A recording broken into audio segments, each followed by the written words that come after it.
Good morning. Welcome to Live with Chatty Cathy. It's been a few weeks. We took a break for the Christmas break. We hope you had a wonderful Christmas and New Year's. And today we're going to talk about half square triangles. I thought it would be good to demo how several different methods to make half square triangles without rulers. Okay, so we're going to start with the first one. And we're going to do a 3.5-inch finished half square triangle. Now the first most basic way to do it is to take your square, and in order to get a 3.5-inch finished, you need to add 7/8 to that.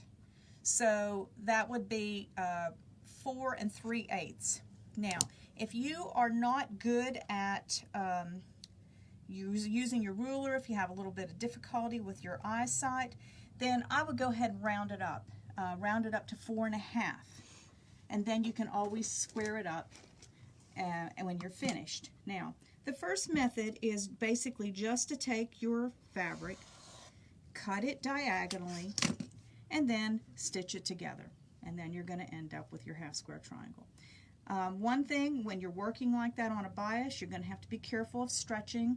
You might want to go ahead and use quite a bit of best press on it as you're working with them so that they don't stretch. Okay, the next method, this is probably my favorite method, and we'll turn it over here, is to draw lines, and this is the same measurements. It works out the same. Go ahead, and I like using this Fons and Porter 1/4-inch seam marker, and I use that line in the middle and take it from corner to corner, and I draw lines. And I like using, this is one of my favorite tools, it's a Soline pencil, and you can get, this has black lead in it, and you can get pink and yellow and green and various types of thread and change them out just like you would a regular mechanical pencil. Draw your lines, stitch. And I always tell people to stitch on the kind of the inside of that line, if that makes any sense. On the line, but on the inside of it. Then you're going to take that, well, I guess I can do it here, and you're going to cut it. And you're going to cut from corner to corner, and then you've got 2 half square triangles done. Okay? Okay, that's the second method. Now, if you want to cut it a little bit bigger, you can see here I cut it, actually I made a mistake and made it bigger than what I wanted to make it. And then you can go ahead and you can trim it down. As you can see, this is bigger. So, got my ruler here.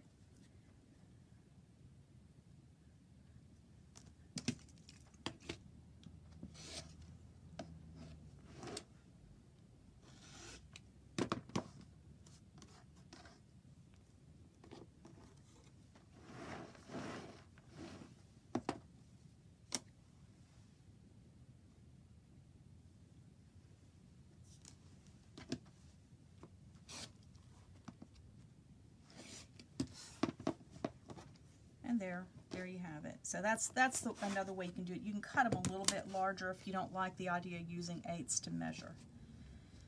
Okay, the next method is you're taking your squares and you stitch a 1/4 inch the whole way around it. Then you're going to, I wish I had a smaller ruler here, but I don't. Then you're going to cut corner to corner,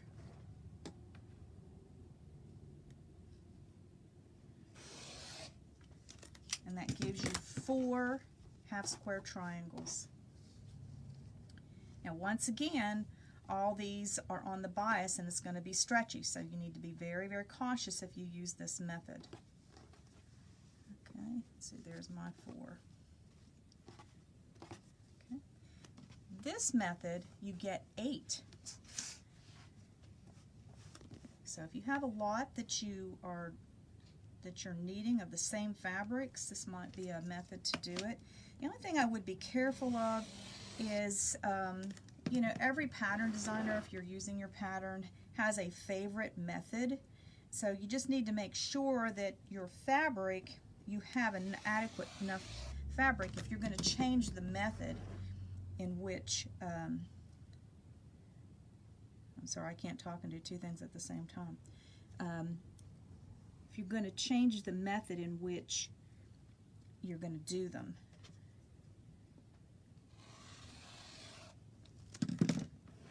And see, now I'm not moving any of these.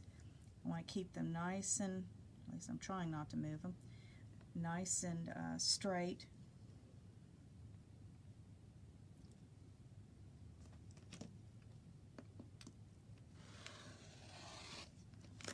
Okay. When that's slick, to get 8 of them. So we've got 8 half square triangles.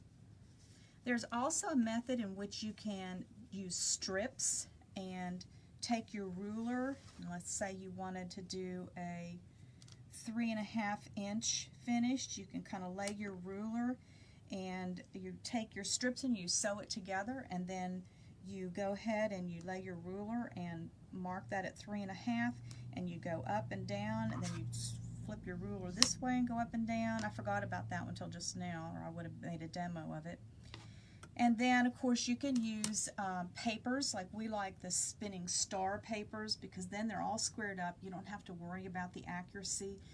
The spinning star papers, you put 2 pieces of fabric together, and they have them in various sizes. I think there's 7 different sizes. You can lay them on there and stitch them, and then you use your rotary cutter and ruler and cut them, and you end up with 8 half square triangles that way. Yeah, that's a very slick way to do it, and you don't have to figure the math on how much your fabric should be. So with that, I hope that helped you. I think next week we may talk about different methods of doing flying geese. With that, we'll see you next week.